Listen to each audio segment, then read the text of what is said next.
Hello everyone, welcome back to my channel and welcome to a new blog. আশা করি তোমরা সবাই খুব খুব ভালো আছো, আমিও খুব ভালো আছি। তো আজকে তোমাদের সাথে শেয়ার করবো একটা মেকআপ ভিডিও। তো চলো, আমি এখন একটা ইনভিটেশনে যাচ্ছি, তো সেটাতেই আমি কেমন মেকআপ করলাম সেটা তোমাদের সাথে শেয়ার করব। আমি কিন্তু আমার সব মেকআপের জিনিসগুলো খাটের উপর নিয়ে নিয়েছি। যেই চুড়িদারটা পরে যাব সেই চুড়িদারটা পরেও কিন্তু রেডি হয়ে নিলাম। এবার আমি মেকআপটা শুরু করব। আর এখন যা গরম পড়েছে বন্ধুরা, তার জন্যই কিন্তু মেকআপের আগে আমাদের অবশ্যই উচিত মুখে একটু বরফ দিয়ে নেওয়া, কারণ যেখানে যাব সেখানে কেমন গরম থাকবে সেটা আমরা জানি না। তাছাড়াও গরমে মেকআপ বসতে খুব সমস্যা হয়, ওই জন্যই আমি বরফটা দিয়ে নিলাম। বরফ দেওয়ার পরে মুখটা কিন্তু শুকিয়ে আমি একটু রোজ ওয়াটার মুখে দিয়ে নিলাম। এতে করে স্কিনটা কিন্তু বেশ হাইড্রেট থাকে আর মেকআপটাও খুব সুন্দর সেট হয়। আর কিন্তু মুখটা শুকিয়ে যাওয়ার পরে আমি লোটাসের এই হোয়াইট গ্লো ক্রিমটা মুখে ইউজ করছি। এই নিয়ে আমি সেকেন্ড ডাব্বা ইউজ করছি। এটা খুবই সুন্দর, মানে আমার তো খুবই পছন্দ, তোমরাও চাইলে ইউজ করতে পারো। এটার প্রাইসও খুব বেশি না, মোটামুটি কম প্রাইসের মধ্যেই আছে, তো চাইলে তোমরা এটা ইউজ করতে পারো, খুব ভালো। তো তোমাদের সাথে গল্প করতে করতে কিন্তু আমার ক্রিমটা ফেসে অ্যাপ্লাই করা হয়ে গেছে। তো চলো নেক্সট স্টেপে যাওয়া যাক। এখানে আমি নিয়ে নিয়েছি ফিটমির একটা ফাউন্ডেশন, যেটা আমি আমার আই এর ব্ল্যাক এরিয়াটাই ইউজ করি। আসলে এটা দরকার হয় না আমার কাছে, যেহেতু এক্সট্রা ফাউন্ডেশন রয়েছে ওই জন্য আমি এটা ইউজ করি। কিন্তু এটা কিন্তু আমি আমার ফেসে ইউজ করি না, কারণ এটা আমার ফেসের স্কিন টোন থেকে অনেকটাই ডার্ক শেডের, ওই জন্য আমি এটা আমার আইয়ের ব্ল্যাক এরিয়াতে ইউজ করি। এটা ব্লেন্ডার দিয়ে কিন্তু আমি ব্লেন্ড করে নিচ্ছি আইয়ের চারিদিকের পোর্শনটা। আর এবার আমি আমার ফেসে এই ফাউন্ডেশনটা ইউজ করি। এটা খুবই ভালো, সুইস বিউটির একটা ফাউন্ডেশন। আসলে আমি আমার ফেসে ফাউন্ডেশন বেশি ইউজ করিও না, কারণ আমার অতটাও পার্সোনালি পছন্দ হয় না। তাও আমি যেহেতু আজকে একটা ইনভিটেশনে যাচ্ছি ওই জন্য আজকে একটু ইউজ করে নিচ্ছি। আর তার থেকেও বড় কথা, তোমাদেরকে দেখানোর জন্য ইউজ করছি। আর এটা কি করছিলাম আমি জানি না, সাইডে কোনো একটা ক্রিম ছিল যেটা আমি আমার গলার পোর্শনটায় একটুকুনি মেখে নিচ্ছিলাম। এটা হচ্ছে লোটাসের একটা সানস্ক্রিন বলতে পারো, কিংবা ফাউন্ডেশন বেসেরও একটা ক্রিম বলতে পারো, লোটাসের রিজুভিনা, যেটা আমার ভীষণ ভীষণ ফেভারিট। এটা আমি সব সময় ইউজ করি, সব সময়। তো এটাও কিন্তু আমি ফাউন্ডেশনের সাথে ফেসে অ্যাপ্লাই করে নেব। আর এখন আমি ব্লেন্ডার দিয়ে ফেসের ক্রিমগুলো খুব ভালো করে ব্লেন্ড করে নিচ্ছি। ফাউন্ডেশনটা ফেসের সাথে না মেশা অবধি কিন্তু খুব ভালো করে ব্লেন্ড করতে হবে। আর তারপরে আমি নিয়ে নিয়েছি সুইস বিউটির একটা কনসিলার, যেটা ফেসের ডার্ক এরিয়াগুলোতে দিতে হয়, কিন্তু আমার ফেসে বেশি ডার্ক এরিয়া নেই, তাও লিপের ওপরের পোর্শনটা কিংবা আইয়ের নিচের পোর্শনটা একটু ডার্ক রয়েছে, যেটা ভিডিওতে বোঝা যাচ্ছে না। তো সেখানে আমি কনসিলার ইউজ করছি। যেহেতু আজকে একটু আমি আই শ্যাডো ইউজ করবো, ওই জন্য চোখের ওপরেও কিন্তু আমি কনসিলার ইউজ করে নিচ্ছি। এবার কিন্তু আমি একটা মেকআপ ব্রাশ দিয়ে যেখানে যেখানে কনসিলার ইউজ করেছিলাম সেগুলো খুব ভালো করে ব্লেন্ড করে নিচ্ছি। আর এবারে আমি আমার আইব্রোটা ড্র করবো। তো চলো তোমাদেরকে দেখাই।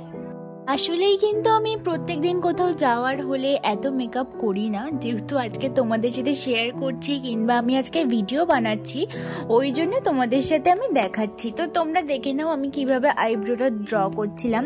তোমরা সবই জানো, তাও আমি যেইভাবে ড্র করি সেটা তোমাদের সাথে শেয়ার করছি। তো এটা কিন্তু আমার ফার্স্ট একটা ভিডিও পোস্ট করা, মানে লং ভিডিও। এর আগে আমি অনেক শর্টস পোস্ট করেছি আর সেগুলোতে তোমরা আমাকে খুব খুব সাপোর্ট দিয়েছো। তো এরকম ভিডিওগুলোতেও কিন্তু তোমরা আমাকে ঠিক ওইভাবেই সাপোর্ট করতে থাকো। তো চলো, তোমাদের সাথে কিন্তু গল্প করতে করতে আমার আইব্রোটা প্রায় ড্র হয়েই গেছে। শেষে কিন্তু আমি একটা সরু ব্রাশ দিয়ে কনসিলার নিয়ে, মানে আইব্রোটা আর কি যেহেতু সমান হয়নি, তো কনসিলার দিয়ে সেটা সমান করে নিচ্ছি। তোমরা কারা কারা আমার মতো আইব্রো ড্র করো সেটা কিন্তু অবশ্যই কমেন্ট করে জানিও। আসলে যেহেতু আমার এইভাবে ক্যামেরার দিকে তাকিয়ে কোনোদিন মেকআপ করা অভ্যাস নেই, ওই জন্য কিন্তু আমি একটা মিরর এক্সট্রা নিয়ে নিয়েছিলাম, কারণ ওইভাবে ফোনের দিকে তাকিয়ে আমার মেকআপ করতে খুব সমস্যা হচ্ছিল। তোমাদেরকে তো আমি বললামই যে এটা আমার ফার্স্ট ভিডিও, ওই জন্য অসুবিধা হচ্ছে। তো চলো নেক্সট ভিডিওতে আমি ঠিক করে করার চেষ্টা করব। কনসিলারটা কিন্তু আমার অ্যাপ্লাই করা হয়ে গেছে তোমাদের সাথে গল্প করতে করতে। আর এবার কিন্তু আমি একটা ব্লেন্ডার দিয়ে ব্লেন্ড করে নিচ্ছি। আজকে আমি যাব আমার একটা বান্ধবীর বোনের বার্থডেতে। তো ওখানেই সবাই বলেছে যে আজকে চুড়িদার পরবে, তো ওই জন্যই এত গরমেও কষ্ট করে বন্ধুদের জন্য চুড়িদারটা পরেছি। আর তার সাথে তো মেকআপও করতে হচ্ছে, কারণ এরকম চুড়িদারের শুধু সিম্পল মেকআপ আর ভালো লাগে না। তো ব্লেন্ড করা কিন্তু আমার হয়ে গেছে। এবার লাস্ট বার ফাইনাল টাইম আমি আবার একটা ব্রাশ দিয়ে আইব্রোটা আবার ভালো করে ড্র করে নিলাম। এবার কিন্তু নিয়ে নিয়েছি আমি ল্যাকমির একটা ফেস পাউডার বলতে পারো, কিংবা কম্প্যাক্ট পাউডারও বলতে পারো, যেটা দিয়ে আমি আমার মেকআপটা ভালো করে সেট করে নেব।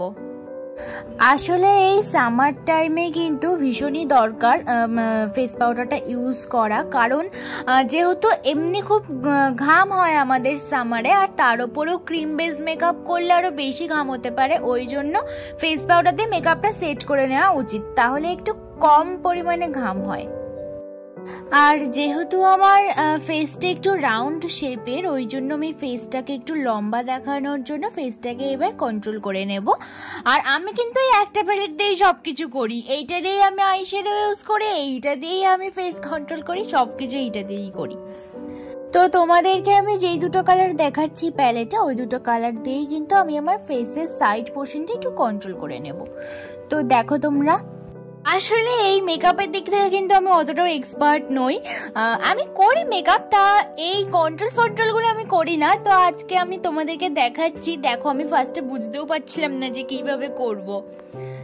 আর এইভাবে কেন আমি হাত উল্টে ফেসে ব্রাশটা ইউজ করছিলাম আমি বুঝতে পারছি না। এখন ভিডিও দেখছি আর আমার হাসি পাচ্ছে। মেকআপটা আমার হয়ে গেছে, এবার আমি আই মেকআপ করব। ওই জন্য আইতেও কিন্তু একটু ফেস পাউডারটা দিয়ে নিচ্ছিলাম। এবার আই শ্যাডো ইউজ করব। এই আইশ্যাডো প্যালেটটা থেকেই কিন্তু আমি আই মেকআপটা কমপ্লিট করব। তো ফার্স্টে একটা ডার্ক শেডের নিয়ে আমি আইয়ের একদম আইলাইনার যেই পোর্শনটা ইউজ করি সেই পোর্শনটা, ওটাকে আমি ওই আইশ্যাডোটা আমি ইউজ করছি। আর তারপরে একটা হালকা শেড দিয়ে আমি পুরো আইটা কভার করব। বারবার কেন যে মিরর দেখতে দেখতে ফোন দেখছিলাম আমি জানি না, হয়তো দেখছিলাম যে ভিডিওটা চলছে কিনা। আইশ্যাডোটা কিন্তু আমি একদম হালকা কালারের উপরেই রেখেছি, কারণ বেশি মেকআপ এই গরমে একদমই পছন্দ হয় না আমার। তো দেখো তোমরা, আর সেম প্রসেসেই কিন্তু আমি অন্য আই মেকআপটাও করে নিয়েছি, আর সাথে সাথে আইয়ের নিচের পোর্শনেও একটু আইশ্যাডো ইউজ করে নিয়েছি। এবার কিন্তু আমি হাইলাইটারটা নিয়ে নিয়েছি, যেটা আমি এবার ফেসের উপর অ্যাপ্লাই করব। আর এই স্টেপটা কিন্তু আমার সব থেকে ফেভারিট স্টেপ, কারণ আমার হাইলাইটার ফেসে অ্যাপ্লাই করতে খুব ভালো লাগে, জন্যই কিন্তু আমি বেশি বেশি হাইলাইটার নিয়ে ফেসে অ্যাপ্লাই করে দিচ্ছিলাম। আর এরপরে আমি নিয়ে নিয়েছি সুইস বিউটির একটা মেকআপ ফিক্সার, যেটা আমার খুবই পছন্দের। এরপরে কিন্তু আমি কাজল নিয়ে চোখে অ্যাপ্লাই করে নিলাম। আর এরপরে আইশ্যাডো প্যালেট থেকে ব্ল্যাক কালারের একটা শ্যাডো নিয়ে কাজলের নিচ থেকে অ্যাপ্লাই করছি, কারণ আইশ্যাডোটা অ্যাপ্লাই করলে কাজলটা সহজে ঘাটে না। আর ফিক্সারটা কিন্তু আমি কাজল কিংবা আইলাইনার ইউজ করার আগেই ব্যবহার করলাম, কারণ ফিক্সারটা পরে ইউজ করলে আমার কাজল কিংবা আইলাইনার অনেক সময় ঘেটে যায়। ওই জন্য আমি এগুলো অ্যাপ্লাই করার আগে ফিক্সারটা ইউজ করে নিই। আর এতক্ষণ ধরে বকবক করতে করতে কিন্তু আমার কাজল কিংবা আইলাইনার দুটোই চোখে অ্যাপ্লাই করা হয়ে গেছে। আর কালার এসেন্সের এই মাস্কারাটা কিন্তু আমি এবার ইউজ করে নিচ্ছি। আর লিপস্টিকটা পরার আগে কিন্তু আমি আমার লিপটা ভালো করে টিস্যু দিয়ে মুছে দিলাম। আর এবার কিন্তু লিপটা আমি ড্র করে নিচ্ছি একটা লিপ পেন্সিল দিয়ে। আর তারপরে কিন্তু আমি এবার লিপস্টিকটা পরবো। আর লিপস্টিকের এই শেডটা কিন্তু আমার সব থেকে ফেভারিট, যেটা আমার 4টে রয়েছে। তো চলো লিপস্টিকটা আমি পরে নেই। এবার কিন্তু আমি আমার লিপস্টিকটা খুব ভালো করে পরে নিয়েছি। আর তখন আমি দেখছিলাম যে কোনো টিপ পরলে কেমন লাগে, তো একটা টিপ খুঁজেও ছিলাম, পরে আমার ভালো লাগলো না বলে আবার খুলে দিয়েছিলাম। তো তোমরাই বলো যে টিপ পরে আমাকে কেমন লাগছিল। আর এখন কিন্তু আমি এই কানেরগুলো নিয়ে নিয়েছি, এই কানেরগুলো আমি এবার পরে নেব। তোমরা কে কোথা থেকে আমার ভিডিও দেখছো সেটা কিন্তু অবশ্যই কমেন্ট করতে ভুলো না, কারণ তোমরা কমেন্ট না করলে আমি জানতেও পারবো না যে তোমরা কারা কারা কোথা থেকে আমার ভিডিওগুলো দেখো। এখানে আমি কতক্ষণ ধরে কানেরটা পরছি তোমরা দেখো শুধু। তো অ্যাট লাস্ট কানেরটা আমার পরা কমপ্লিট হয়েছে। আর তোমাদেরকে আমি দেখিয়েও দিচ্ছি যে কানেরটা কেমন লাগছে। তো তোমাদের কেমন লাগছে কানেরটা সেটা কিন্তু আমাকে জানাবে। আর এখন সব থেকে কঠিন সময় চলে এসেছে যে আমি হেয়ারটা নিয়ে কি করব, কারণ হঠাৎ করে ইনভিটেশন পাওয়ায় আমি হেয়ারে শ্যাম্পু করার সুযোগ পাইনি। তো দেখি কি করা যায়। আর ফার্স্টে কিন্তু আমি আমার চুলটা ভালো করে আঁচড়িয়ে নিলাম। আর এই গরমে চুল ছেড়ে যাওয়া আমার জন্য ভীষণ কঠিন কাজ, ওই জন্য আমি বুঝতে পারছিলাম না যে আমার হেয়ারটা নিয়ে কি করব। তাই তখন আমি অন ক্যামেরা বসে বসেই ভাবছিলাম যে আমি হেয়ারটা নিয়ে এবার কি করব। অনেক ভেবে চিনতে অ্যাট লাস্ট ভাবলাম যে বেঁধেই নিই। তো এখন জাস্ট দু সাইড থেকে এইভাবে হেয়ার নিয়ে ক্লিপ দিলেও পরে কিন্তু আমি পুরোটাই বেঁধে নিয়েছিলাম, যেটা তোমাদেরকে দেখানো হয়নি। তো এখন আমি আমার ক্লিপটাও আর খুঁজে পাচ্ছি না, তো অনেক কষ্ট করে খোঁজার পরে হেয়ারটা বেঁধে নিলাম। তো আজকের ভিডিওটা এখানেই শেষ করছি বন্ধুরা। তো তোমাদের কেমন লাগলো ভিডিওটা আমাকে অবশ্যই জানিও, আর লাইক কমেন্ট আর শেয়ার করতে কিন্তু ভুলো না, সাবস্ক্রাইবটাও করে দিও। তো চলো আজকের জন্য টাটা, দেখা হবে নেক্সট ভিডিওতে। ততক্ষণ সবাই খুব খুব ভালো থেকো।